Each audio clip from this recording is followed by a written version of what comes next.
Hi everyone! Want to store, share, and access your files anytime, anywhere?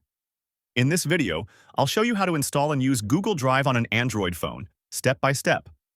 First, open the Google Play Store. In the search bar, type Google Drive, tap Install. If it's already installed, just tap Open. Now, sign in with your Google account. If you already use Gmail, you're good to go. Once you're inside the app, tap the plus button at the bottom. From here, you can upload files, create folders, or scan documents using your phone's camera.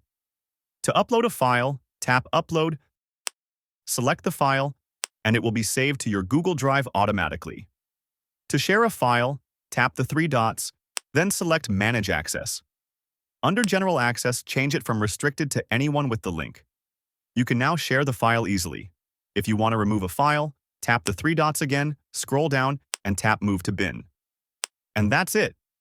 If you found this video helpful, please like, share, and subscribe for more practical tips. Thanks for watching, and I'll see you in the next video.